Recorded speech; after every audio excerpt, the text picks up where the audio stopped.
परम शांति। श्रीमद् भगवद गीता में बहुत सारे श्लोक हैं कर्मयोग के बारे में, बहुत सुंदर सुंदर इम्पोर्टेंट श्लोक हैं और उसको व्याख्या करेंगे तो हम समझ पाएंगे कि कर्मयोग कितना इम्पोर्टेंट है, कितना महत्वपूर्ण है। और बापूजी ने एक वीडियो में भी हमें बताया कि जो समाधि से भी कर्मयोग बहुत ऊंची स्थिति है। तो कर्मयोग क्या है वो समझना हमारे लिए बहुत ज़रूरी है, तभी हम जान पाएंगे कि क्यों ये समाधि से भी बहुत ऊंची स्थिति है। तो एक श्लोक है चैप्टर 2 में 47 श्लोक है, 47वां श्लोक है। बापूजी उस श्लोक को अपने वीडियो में बहुत बार बताते हैं और उसका महत्व बहुत है। कर्मण्य बाधिक रास्ते माँ फलेषु कदाचन माँ कर्म फल हेतु भूर्मा ते संगस्व कर्माणि। इसका शब्द में अर्थ है कर्तव्य कर्म करने में ही तेरा अधिकार है, फल में कभी नहीं। कर्म फल की हेतु भी कभी मत बन, तेरी कर्म न करने में भी आसक्ति ना हो। तो इसका मतलब क्या है? जो कर्तव्य कर्म करने में ही तेरा अधिकार है, बाकी कर्म नहीं है, कर्तव्य कर्म करने में भी तेरा अधिकार है, फल में कभी नहीं। कर्म फल क्या होगा उसके ऊपर किसी का कोई अधिकार नहीं। और कर्म फल की हेतु भी कभी मत बन। इसका अर्थ क्या है? तेरी कर्म न करने में भी आसक्ति ना हो। जो काम भी नहीं करेगा उसके प्रति भी झुकाव नहीं होना चाहिए, जब मैं कुछ नहीं करूँगा। तो मनुष्य योनि कर्म योनि है और धरती लोक कर्म भूमि है। इसलिए यहाँ सिर्फ ड्यूटी करने के लिए हम स्वतंत्र हैं, जो हमारा स्वधर्म है। मनुष्य के अलावा बाकी कोई भी योनि अपना कर्म करने के लिए स्वतंत्र नहीं है, वो सब भोग योनि है। इसलिए जो भोग विलास में लिप्त है वो पशु के समान है। देवता भी भोग योनि है। नया कर्म सिर्फ मनुष्य योनि में हो सकता है। इसलिए पाप पुण्य सिर्फ मनुष्य के लिए है, पशुओं के लिए नहीं है। इसलिए मनुष्य जन्म दुर्लभ है। इसलिए परमपिता मनुष्य योनि मनुष्य जन्म लेके अवतरित होके विश्व परिवर्तन कार्य करते हैं। लेकिन जो मनुष्य के पास ज्ञान नहीं है, वो अपना स्वधर्म यानी ड्यूटी क्या है जान नहीं पाता, तब उसका जीवन पशुतुल्य हो जाता है। इस श्लोक से कर्म के सिद्धांत को समझते हैं। कर्म के 3 लेवल है, प्रारब्ध, संचित और क्रियमाण कर्म। प्रारब्ध और संचित कर्म जो पास्ट में हो चुका है और कर्म फल के रूप में आत्मा के सामने विभिन्न परिस्थिति लेकर आता है। और आत्मा के संस्कार भी प्रारब्ध और संचित कर्म के ऊपर आधारित है। ये सब रिकॉर्ड उसके कारण शरीर में पड़ा है, ये हमारे सारे ज्ञानी आत्मा जानते हैं। लेकिन क्रियमाण कर्म वो है जो वर्तमान में वो कर रहा है, प्रेजेंट में वो कर रहा है। मनुष्य एक ऐसे योनि है जो अपने बुद्धि से ज्ञान को धारण करके अपने वर्तमान में कर्म को सुधार सकता है, जिससे उसका अंतःकरण यानी कारण शरीर को सुधार कर सकता है। मनुष्य वर्तमान में क्या कर्म करेगा उसके लिए स्वाधीन है, लेकिन अन्य योनि में ये सुविधा नहीं है। पशु योनि भोग योनि है, वो अपना कारण शरीर को कभी सुधार नहीं सकते हैं। सिंपल लैंग्वेज में साधारण से समझें, कारण शरीर को सुधारना मतलब आकाश तत्व के परिमाण को बढ़ाना, जो मन की मौन से बढ़ता है। इसलिए बापूजी के ज्ञान में है, मन की मौन नई रंगत लाएगी। ज्ञान की बेसिस भी वही है। जब बुद्धि में ज्ञान धारण होता है तब आत्मा अपनी रचयिता के ऊपर दृढ़ निश्चय हो जाता है, तब उसका मन शांत हो जाता है और योग में रहता है। तो मन की मौन अपने आप हो जाता है और परम शांति की अनुभव करता है। तब आकाश तत्व कारण शरीर में धीरे धीरे बढ़ने लग जाता है। ये एक तपस्या है, यही पुरुषार्थ है आत्मा के लिए।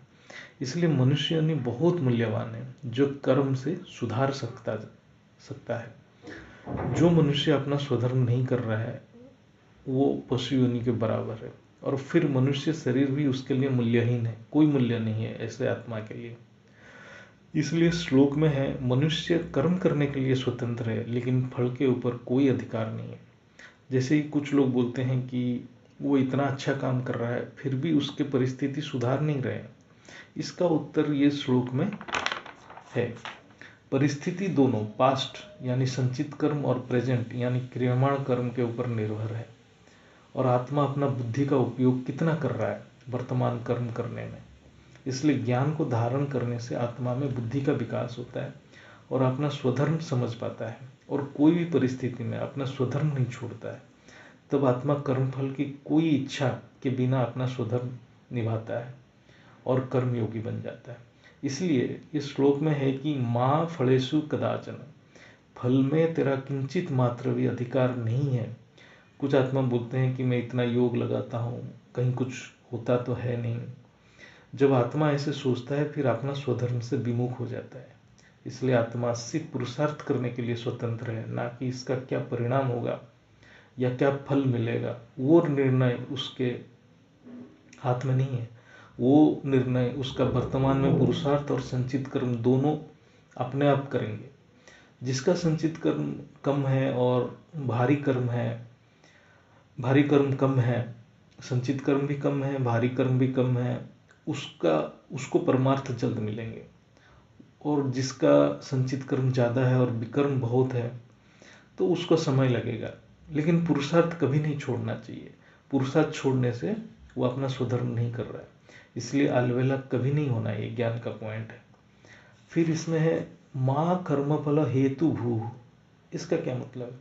यानी कर्मफल की हेतु मत बन, यानी कर्म करने के समय में मैंपन यानी अहंकार मत कर।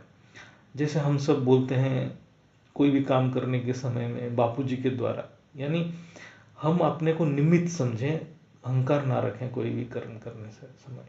जब शरीर, इंद्रिया, मन, बुद्धि कर्म के साथ तादात्म्य कर लेते हैं तो भोगी बन जाते हैं और कर्म बंधन में आ जाते हैं। फिर आत्मा सोचता है कि मुझे सक्सेस क्यों नहीं मिला, मेरे साथ ऐसा क्यों होता है। फिर ये सब उसको कर्म बंधन में बांध लेता है। इसलिए कर्म करने के समय हम समझेंगे कि हम सिर्फ एक माध्यम है, करने वाला करा रहा है। जो होगा सब अच्छा होगा, नहीं होगा तो और भी अच्छा होगा। तो इसलिए ज्ञान में कल्याण में कल्याण है। फिर एक बढ़िया इंपॉर्टेंट पॉइंट है इस श्लोक में, माँ ते संग अस्त्व कर्माणि। ये समझना जरूरी है। कर्म करने में भी, कर्म ना करने में भी तेरी आसक्ति नहीं होना चाहिए। कुछ लोग बोलते हैं कि हमें कर्म करने की क्या जरूरत है। वो सोचते हैं कि कर्म नहीं करना से योग लग जाएगा, ऐसा नहीं है। कर्म नहीं करने से, उसमें आसक्ति हो जाने से आलस्य, प्रमाद आदि होंगे। आलस्य और प्रमाद भी एक भोग है जिससे शरीर, मन की पतन हो जाता है। ये आत्मा को तमस गुण से आच्छादित कर देता है। तमोगुण आत्मा की पतन की कारण है। इसलिए कर्म न करने में भी तेरी आसक्ति नहीं होना चाहिए, ये इंपॉर्टेंट है। तो इसलिए बापूजी एक वीडियो में बताएं, समाधि से कर्मयोग बहुत ऊंचा है। आप सोचिए, बापूजी समाधि में रहते, सिर्फ समाधि में रहते तो ये ज्ञान कोई भी आत्मा के पास नहीं पहुंचता। अनंत भाई समाधि में रहते तो आज यूट्यूब में 2.8 लाख सब्सक्राइबर नहीं होते। समाधि तो एक क्षण की, पल की बात है, लेकिन उससे पहले सबको अपना स्वधर्म पुरुषार्थ करना बहुत जरूरी है। कर्मयोगी गीता के सिद्धांत है। इसलिए कृष्ण ज्ञान युद्ध क्षेत्र यानी कर्म भूमि में योद्धा को दिए थे, हिमालय नहीं गए थे ज्ञान देने के लिए। तो इसलिए कर्मयोगी कितना ऊंचा है वो समझना बहुत जरूरी है।